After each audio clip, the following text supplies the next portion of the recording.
강원도 탄광촌 광부를 아버지로 둔 한 아들이 있었습니다.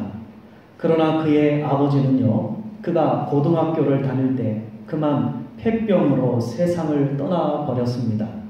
당시 고등학생이었던 그는 학비를 벌기 위해 방학 때마다 아르바이트를 탄광 일을 하게 되었습니다.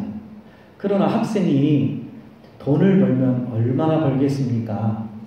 아무리 열심히 일을 해도 생계와 학비에는 터무니없이 부족했습니다. 결국 이 아들은요, 가족들의 생계를 위해서 고등학교를 중퇴하고 아버지처럼 광부가 되었습니다. 그리고 고된 광부 일에 지쳐 날마다 술로 세월을 보내곤 했습니다. 그러던 어느 날 탄광에서 일하던 중 그 갱도가 무너지는 사고를 당하고 말았습니다. 그 아들 두려웠습니다. 당시 갱도가 무너지면 대부분은 죽게 되기 마련입니다. 이 사실을 잘 알고 있는 이 아들은요, 두려움이 앞을 세웠습니다. 그러던 이런 긴박한 와중에 옆에 있던 한 광부가 글쎄 자신에게 이런 질문을 하는 것입니다. 혹시 자네 예수를 믿는가? 이 질문을 받은 아들은요, 지금 생사가 왔다 갔다 하는 상황에서 이런 어이없는 질문을 받은 터라 잠시 생각을 했습니다. 아니, 지금 갱도가 무너져서 죽게 생겼는데 갑자기 웬 예수 타령? 이렇게 생각하고 약간 언짢은 듯이 안 믿습니다 라고 짧게 대답을 했습니다. 근데 옆에 있던 광부가 또 말을 걸어오는 겁니다. 내 경험상으로 볼 때 우리는 여기서 살아나지 못할지도 몰라. 지금 자네가 여기서 죽게 된다면, 만약 천국과 지옥이 있다면 자네는 죽어서 어디로 갈 것이라고 생각이 드는가? 나는 자네가 천국에 갔으면 좋겠네. 지금도 늦지 않았나요? 자네가 십자가에 달리신 예수를 믿기만 하면 자네는 천국에 갈 수 있다네. 그러니 지금 예수님을 믿고 천국에 가는 게 어떻겠는가? 이 말을 듣고 보니 이 아들 순간 이런 생각이 드는 겁니다. 믿져야 본전이니 한번 믿어볼까? 그래서 그의 말대로 해보기로 했습니다. 성도 여러분, 전도는요, 전도 훈련을 아주 잘 받은 사람이 전도를 할 때 전도가 되어지는 것이 아닙니다.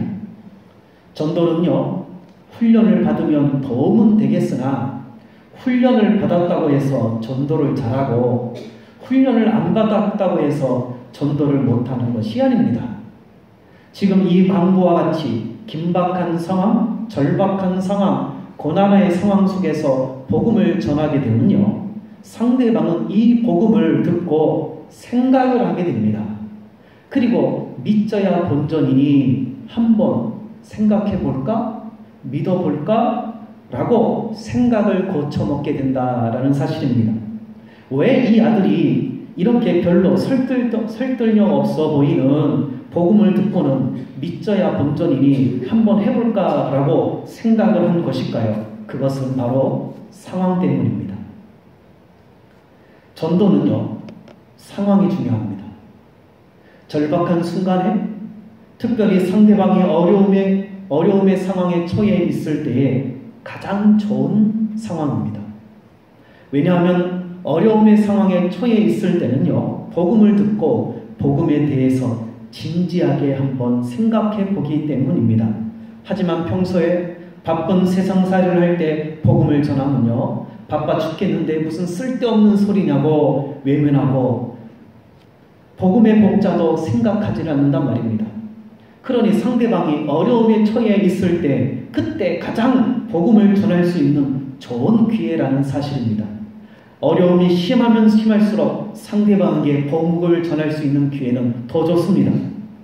오히려 복음을 전하게 되면 이 복음에 대해 한 번이라도 더 생각을 하게 됩니다. 천국과 지옥을 더 깊이 있게 생각하게 된다라는 사실입니다. 그런 의미에서 지금 평소에는 한 번도 복음의 복자도 이야기를 하지 않았다가 지금 한 광부가 이 아들에게 죽음이 왔다 갔다 하는 고난의 상황, 어려움의 상황, 극심한 상황에서 복음을 전했다는 것은요, 참으로 지혜로운 행동입니다. 왜냐하면 지금 이 상황은요, 복음을 전할 수 있는 가장 좋은, 최고로 좋은 상황이기 때문입니다. 아니나 다를까?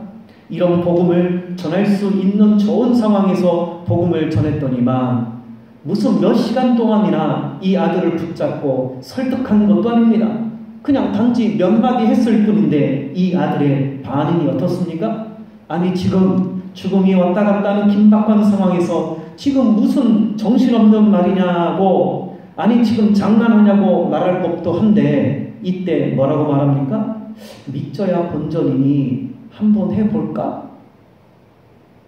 라고 생각을 하더니만 갑자기 광부가 하는 대로 그대로 다 따라 행동을 하는 것입니다.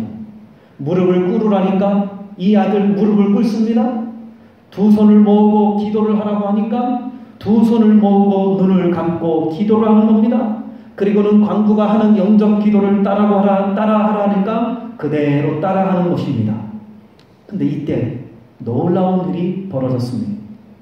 그렇게 평소에 복음에 대해서 관심이 없었던 이 아들이 글쎄 이렇게 진지한 상황에서 진지한 행동을 하니까 제대로 주님을 만나게 된 것입니다.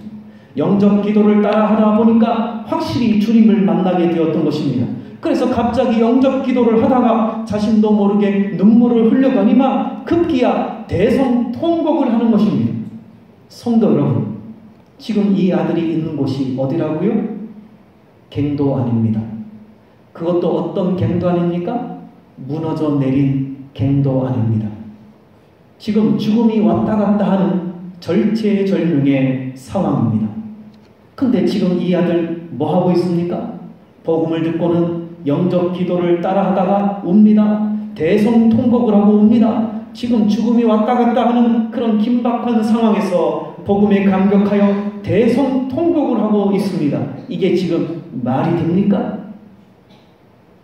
지금 상황이 어떤 상황인데 이렇게 대성통곡을 하고 있단 말입니까? 여러분, 은혜를 받으면요, 때와 장소를 구분하지 않습니다. 때와 장소와 관계가 없습니다. 복음도 마찬가지입니다. 때와 장소와 상관이 없습니다.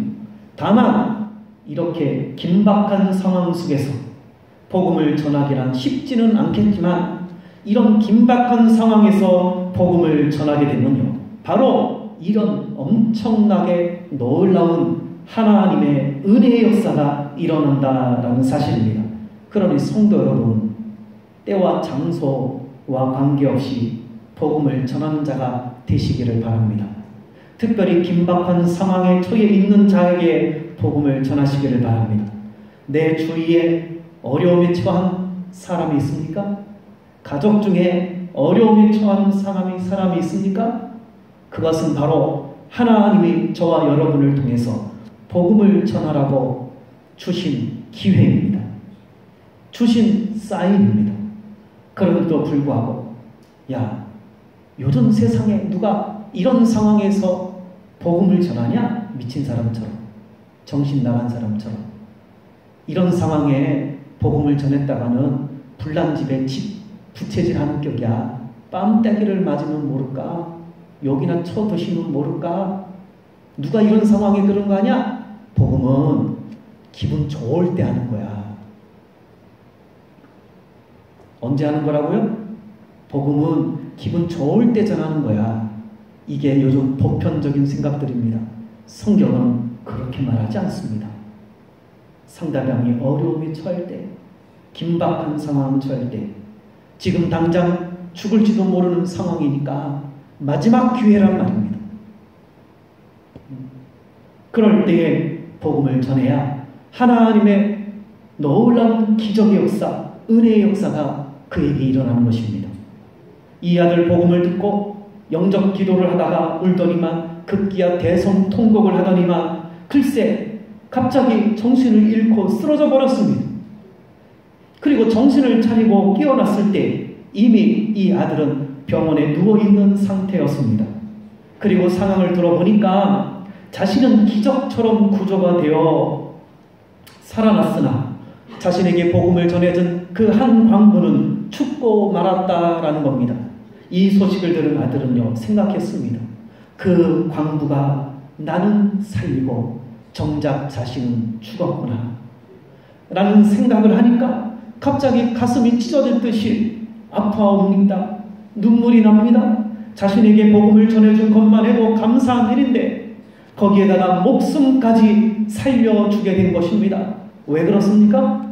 영접 기도를 하다가 너무 깊어서 대성통곡을 했는데 너무 감격이고 대성통곡을 하다가 그만 너무 감격에 겨워 정신을 잃어버렸습니다. 눈 떠보니까 살았네?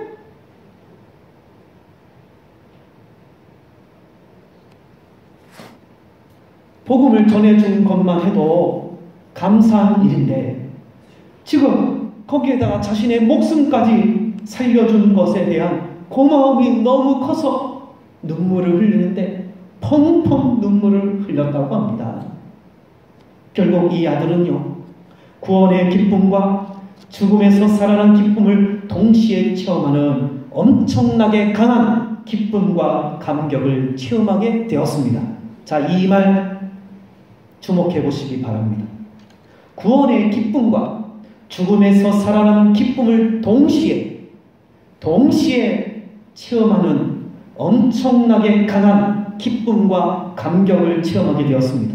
이런 구원의 기쁨과 죽음에서 살아난 기쁨을 동시에 체험은요, 평생토록 잊을 수가 없는 체험입니다.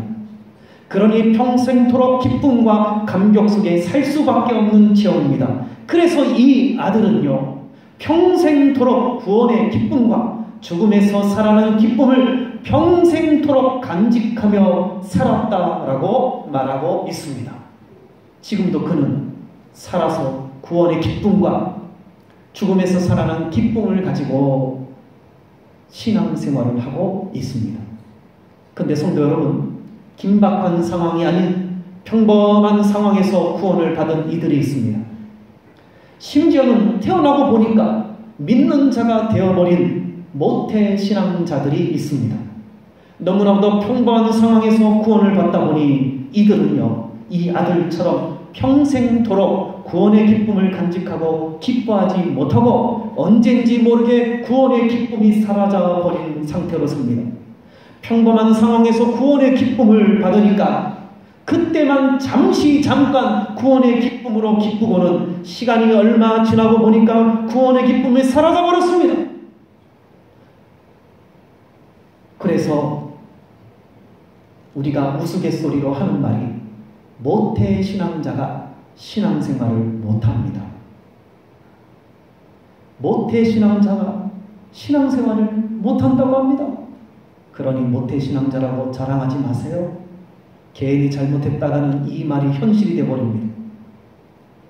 분명 이 아들도 구원의 기쁨을 받았고 후자의 경우도 모태신앙에서부터 아니 평범한 상황에서 구원의 기쁨을 받았는데 왜 이 아들은 평생토록 구원의 기쁨과 감격이 사라지지 않고 기쁨의 인생길을 걸어가는데 후자의 경우는 구원의 기쁨보다 세상살이가 더 힘들다고 왜 힘든 생활을 합니까? 구원의 기쁨은 오래전의 일이고 지금은 구원의 기쁨을 조금 더 느낄 수가 없어서 오히려 세상살이에 힘들어 죽겠다고 말하는 것입니까? 그래서 지금 한국교회에 이런 현상이 일어나고 있는 것입니다. 지금 신학자들이나 지금 교회 성장학자들이 계속적으로 말하는 이유가 뭡니까? 평범한 상황에서 복음을 전합니다. 전도 축제니 새생명 축제니 이런 평범한 상황을 통해서 복음을 전하니 그 중에 하나님의 씨가 있는 자들은 분명 구원의 기쁨을 받을 것입니다. 근데 하나님의 씨가 없는 자들도 비스무리한 구원의 기쁨을 받게 됩니다. 축정이지요. 축정이도 오후 예배 시간에 말씀드리지만 교회 안에 중직자로 버젓이 목회자로 버젓이 있을 수도 있습니다. 그리고 시간이 얼마 지나고 보니 구원의 기쁨보다는 세상살이가 더 힘이 든다고 해서 세상으로 뛰쳐나가는 것입니다. 구원의 기쁨을 조금 더 느낄 수 없다면서 세상으로 뛰쳐나가 버리는 겁니다. 지금이 바로 그런 시대입니다. 그래서 우리 한국교회에 수많은 사람들이 유입됐다가 지금 구원의 기쁨을 느끼지 못하고 이렇게 살 바에는 힘들다. 세상살이에서 밥 먹고 사는 게 더 중요하다. 그래서 교회 중심 생활을 버리고 세상으로 뛰쳐나가는 우리 지금 한국교회의 실정입니다.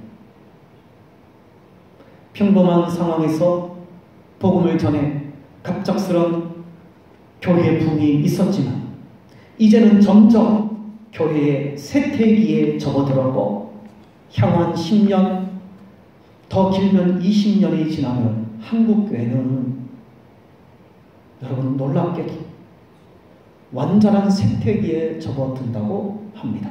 이게 지금 신학자들이 내놓고 있는 보고서입니다.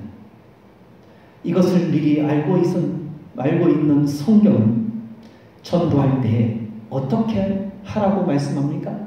잠깐 반짝해서 수많은 사람들을 교회로 유입시키는 것이 아니라 미련한 방법인 십자가의 도를 전해라고 말합니다. 성도 개개인에게 가서 십자가의 도를 전하라고 합니다. 그래야 하나님의 능력이 개인들에게 일어난다고 말하고 있습니다. 고린도전서 1장 17절 그리스도께서 나를 보내심은 세례를 베풀게 하려 하심이 아니요 오직 복음을 전하게 하려 하심이로되 말의 지혜로 하지 아니함은 그리스도의 십자가가 헛되지 않게 하려 함이라. 십자가의 도가 멸망하는 자에게는 미련한 것이요 구원을 받는 우리에게는 하나님의 능력이라. 십자가의 도는요 하나님의 씨를 가진 자들에게는 반드시 능력이 되게 되어 있습니다. 그러니 긴박한 상황, 어려움의 상황, 고난의 상황에서 십자가의 도를 듣고 진지하게 생각하고 진지하게 대책임질을 하게 되면 바로 그때 하나님의 능력이 그 씨에 생명력이 가해져서 줄기가, 가지가, 잎사귀가, 꽃이, 열매가 피어나게 맺게 되어 있습니다. 그런데 성도들이 십자가의 도를 전하지 않습니다. 우리 교회 잔치한대. 교회 오면 선물 준대. 밥 준대. 한번 와서 선물도 받고 밥도 한번 먹어봐. 내 얼굴 체면도 좀 세워주고. 그래서 와서 한번 세워주고 그 다음 안 와.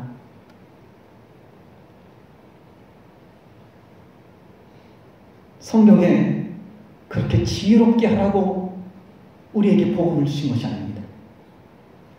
분명 교회 안의 성도들은 하나님의 자녀 백성들에게는 놀라운 하나님의 능력을 체험하는 구원의 기쁨, 구원의 은혜를 주셨습니다. 왜 주셨습니까? 그 구원의 은혜와 구원의 기쁨을 가지고 밖에 나가서 바로 다른 사람에게 이 구원의 기쁨, 구원의 은혜, 십자가의 도를 미련하게 전하라고 준 겁니다. 지혜로운 말로, 똑똑한 말, 철학적인 말, 수사학적인 말, 훈련받은 말로 따다다다다다다 몇 시간 동안 복음을 전하라고 준 것이 아닙니다. 짧은 단 한마디를 전하더라도 내가 받은 구원의 은혜, 구원의 기쁨, 그거 한마디 하라고 저와 여러분에게 구원의 은혜를 줬습니다. 여러분, 백날 듣는 것보다 한번 가서 직접 보고 직접 체험하는 것이 훨씬 낫습니다. 그래서 저와 여러분에게 구원의 은혜, 구원의 기쁨을 준 겁니다. 그런데 얼마 시간이 지나고 교회 생활을 하다 보니 구원의 기쁨이 사라졌습니다. 구원의 은혜가 느껴지지가 않습니다. 그러니 밖에 나가서 다른 사람에게 십자가의 도를 전하려고 하니까 아무 생각이 없어요. 아무 느낌이 없는 거예요. 입이 안 떨어져. 왜? 구원의 기쁨이 없습니까? 왜 구원의 은혜가 없습니까? 친구야, 사랑하는 나의 가족들아, 내가 이 구원의 기쁨 은혜를 받는 건 너무 좋더라. 근데 그 너무 좋더라가 벌써 잊어버린지 까먹은지 내팽개친지 오래요. 그래서 입이 안 떨어져요.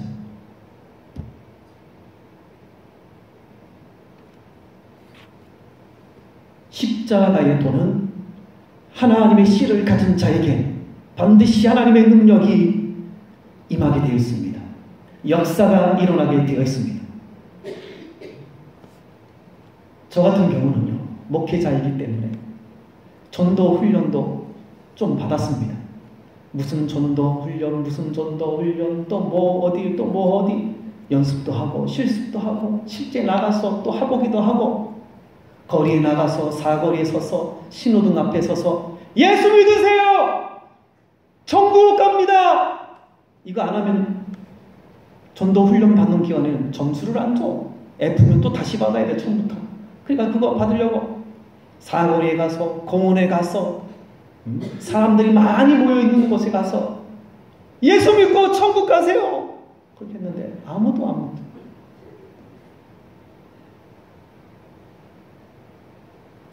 그때는 열심히 받긴 받았는데 성경을 깨닫고 보니까 물론 그 중에 하나님의 씨를 가진 사람은 그 복음이라도 듣고 돌아오긴 합니다. 근데 여러분 얼마 가지 않습니다.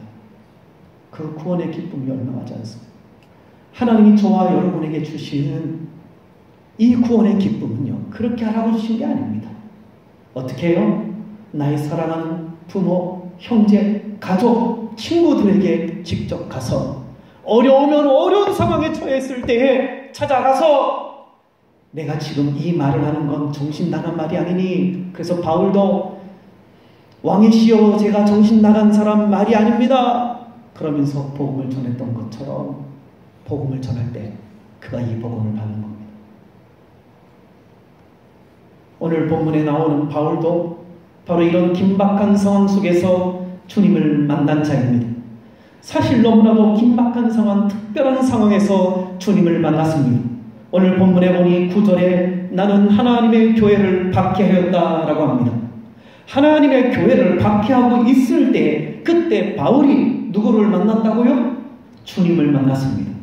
교회를 열심히 박해하고 있는데 교회의 주인이신 주님을 만났으니 이 얼마나 엄청난 상황입니까? 이 얼마나 특별한 상황입니까? 이 얼마나 극적인 상황입니까? 그래서 너무나도 엄청난 상황에서, 너무나도 극적인 상황에서 주님을 만나 주님이 주시는 구원의 은혜를 받았기에 바울은요, 이 구원의 기쁨, 구원의 은혜, 구원의 역사를 하나도 놓치지 않고 기억하고 있었습니다. 너무나도 생생하게 느끼고 있었습니다.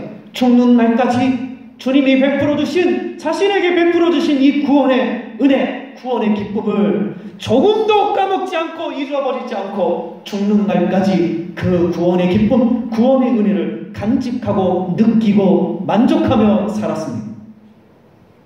그래서 8절에 자신을 가리켜 맨 나중에 만삭되지 못한 자에게 구원의 은혜를 베푸셨다. 하나님의 교회를 박해하고 있을 때 사도로 세워주셨다. 그래서 자신은 10절에 남들보다, 다른 모든 사도보다 더 많이 수고하였다라는 겁니다.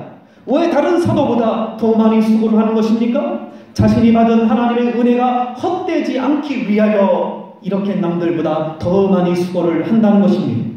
아니, 다른 사도가 받은 구원이나 바울이 받은 구원이나 똑같은 구원이지 않습니까? 아니, 똑같은 구원을 받았는데 왜 바울은 그렇게 남들보다 더 많은 수고를 한단 말입니까?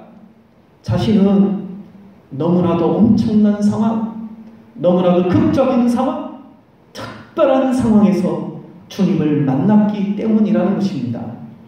하나님의 교회를 열심히 핍박하고 있을 때에 주님을 만났기에 자신이 받은 구원은 절대로 잊을 수가 없다는 겁니다.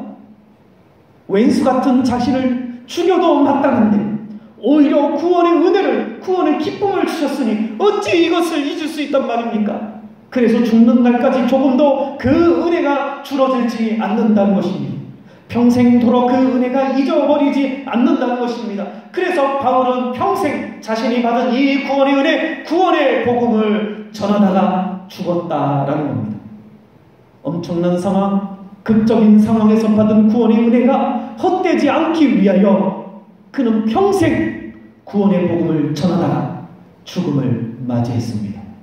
참으로 대단한 믿음입니다.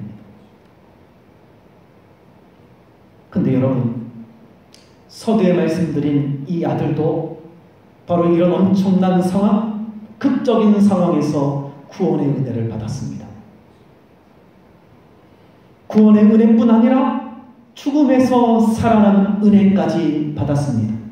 그래서 이 아들은요, 자신이 받은 구원의 은혜, 나를 살리신 구원의 은혜가 헛되지 않기 위하여 병원에서 퇴원한 후에 자신을 살리신 구원의 은혜를 전하는 자가 되겠다고 다짐을 하게 됩니다.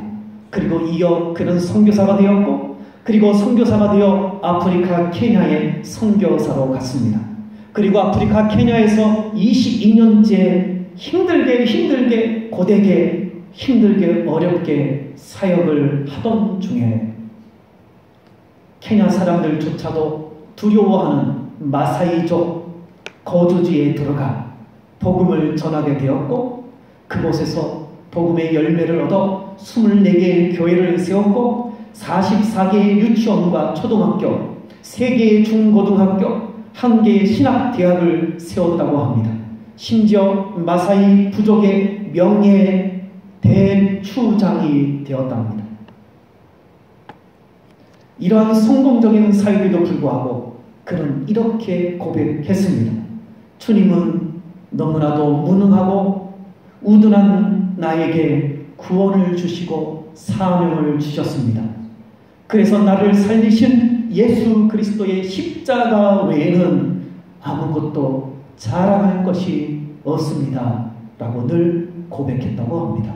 성도 여러분은 무엇을 자랑하십니까? 우리 집은 100평짜리 아파트다? 장롱은 이태리째 장롱이다? 자가용은 롤스로이스다? 이 양복은 세계에서 단 10벌밖에 없는 것 중에 한 벌이다? 이런 거 자랑하십니까?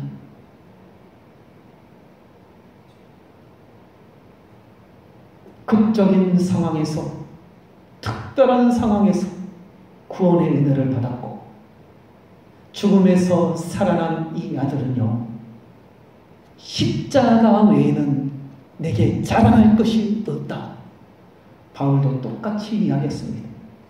긴박한 상황, 특별한 상황에서 주님을 만났기에, 교회를 열심히 핍박하다가 교회의 주인이신 주님을 만났기에 십자가 외에는 나는 자랑할 것이 없다. 단언코 나는 말하는데 내가 자랑할 것은 십자가 외에는 없다.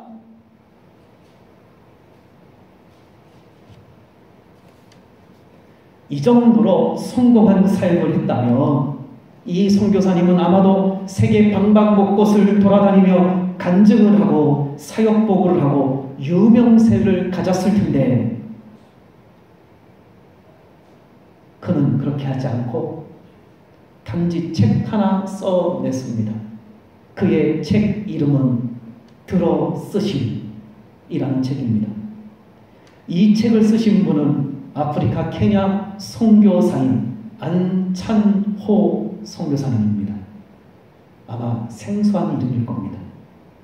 유명하지 않습니다. 진짜 주의 복음을 들고 긴박한 상황에서 십자가 외에는 자랑할 것이 없다라고 사는 사람은요, 초야에 묻혀서 이름이 안 날립니다. 이름이 안 날립니다. 그게 신앙의 세계의 원칙입니다. 십자가 외에 자랑할 것이 없어서 자랑하다 보니까 유명세를 탈 수가 없습니다. 오직 자신을 살리신 구원의 은혜를 전하는 일에만 몰두하여 아는 사람들이 별로 없습니다.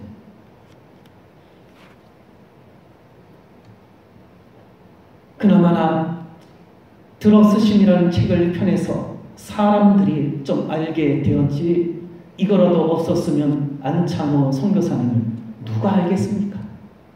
단지 이름도 없이 빛도 없이 자신을 살리신 은혜의 복음을 전하다가 한 줌의 먼지가 되는 것이지요. 그래서 어떻게 합니까? 이름 없이 빛도 없이 감사 무슨 감사? 원망 불평으로 살죠.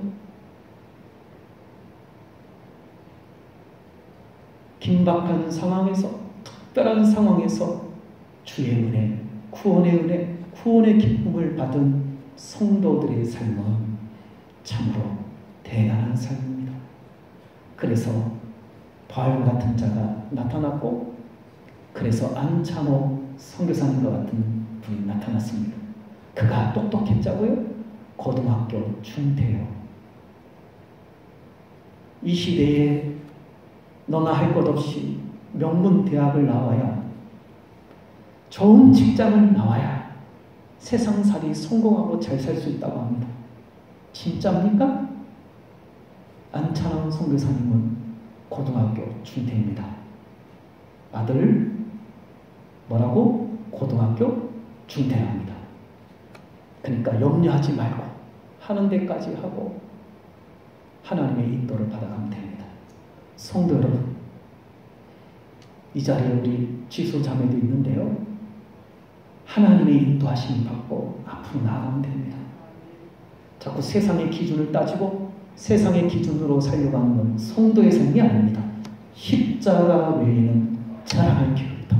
십자가 외에는 자랑할 게 없다라는 정신으로 살다 보니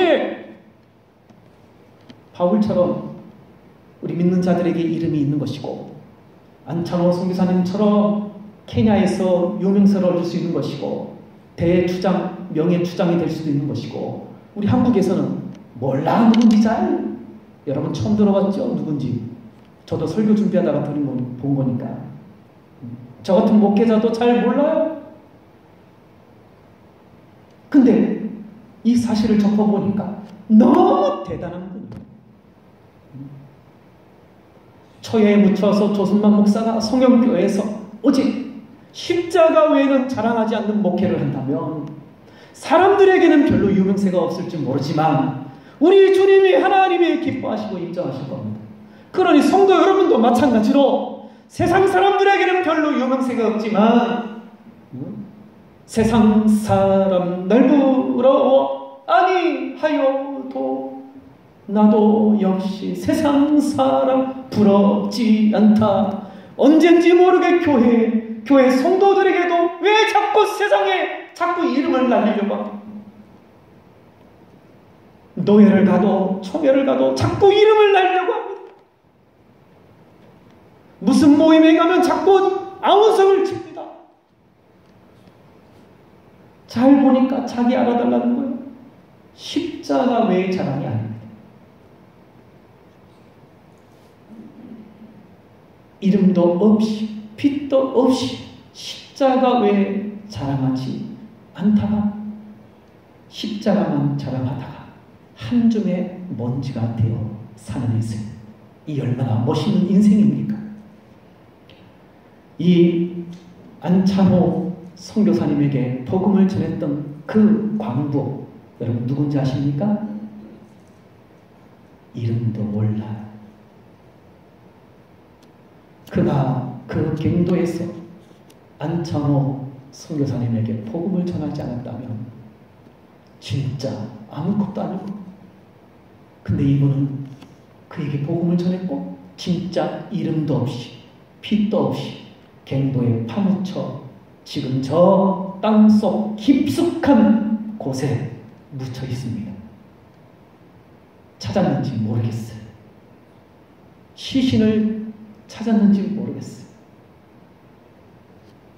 성도 여러분, 저와 여러분이 받은 구원의 은혜도 안창호 선교사님이나 바울 사도가 받은 구원의 은혜와 조금도 차이가 없는 구원의 은혜입니다. 바라기는 우리도 이들과 같이 구원의 은혜가 헛되지 않기 위하여 좀 더 신앙생활을 열심히 하는 믿음의 사람들이 되시기를 바랍니다. 특별히 나를 살리신 구원의 은혜를 다른 이에게 전하는 믿음의 사람들이 되시기를 바랍니다. 복음 전하는 건 그렇게 지혜롭게 하고 할 필요가 있는 게 아닙니다. 복음은 미련하게 하는 겁니다. 만약에 가장 미련한 복음 전하는 방법은 상대방이 가장 긴박하고 어렵고 고난의 현장에 처했을 때 가서 뺨때기 맞을 각오를 하고 그리고 복음을 전하는 겁니다. 그게 가장 아름다운 복음 전하는 겁니다. 옆에 잘하는 사람이 고난의 현장에 지금 처해 있다고 하십시오. 가가지고 복음을 전하면 너 내가 친하니까 너 친하지 않았으면 벌써 너 주먹에 지금 날라갔어. 그를 합니다. 근데 그 복음이 그에게 놀라운 변화를 일으키고 나는 이름도 빛도 없이 먼지가 되어 사라지지만 혹시 압니까? 그가 제2의 안찬호 선교사님, 제2의 바울 사도와 같은 복음 세계에 신앙의 세계에 유명한 사람이 나타날지. 저는 어려서 초코파이 하나 먹겠다고 초등학교 2학년 때 통합측 교회를 갔다가 조금 다니다가 에이 먹을 거 많이 안 주네. 그리고 안 다니다가 다시금 친구의 전도에 의해서 교회를 갔습니다. 그 친구 아직도 있지 않습니다. 이승우. 어디에서 뭘 하는지 잘 몰라요. 그는 나에게 복음을 전하고 갔습니다. 그리고 저는 교회를 열심히 갔다 다녔습니다. 그리고 목사가 되어 주의 복음을 전하고 있습니다. 어쩌면 그 이승우가 다른 데서 신앙생활을 열심히 했다면 이름도 없이 빛도 없이 사라진 아름다운 존재가 되었을 겁니다. 근데 복음만 전하고 땡! 하고 교회를 안 다니면 참 험한 인생이죠. 그러나 그 복음은 그래도 저에게 살아있어서 이렇게 복음을 전하게 됩니다. 성도 여러분, 살아있는 성도는 복음을 전하는 자입니다. 기회가 될 때에 입을 벌려 복음을 전하는 자입니다. 한 강부가 전했던 복음이 안찬호 선교사님을 만들었습니다. 저와 여러분이 전한 이 복음이 제2의 안찬호 선교사님, 제2의 바울 사도가 되지 말라는 법이 없습니다. 그러니 먼저 우리가 나를 살리신 구원의 은혜, 구원의 복음을 다른 이들에게 전하는 믿음의 사람들이 되시기를 바랍니다. 그러려면 먼저 구원의 기쁨, 은혜를 다시 발동시킬 필요가 있습니다. 나를 구원시킨 그 기쁨, 나에게 구원의 은혜를 베푸신 그 은혜 다시 한번 가슴에 간직하고 믿음의 길을 걸어가시기를 주의 이름으로 축복합니다. 다음 주에는 맥주 감사 주일입니다. 그런 의미에서 맥주 감사도 믿음으로 드리는 겁니다. 감사로 하는 것이지 의무적으로 형식적으로 하는 것은 필요가 없습니다. 안 하는 것이 오히려 더 낫습니다.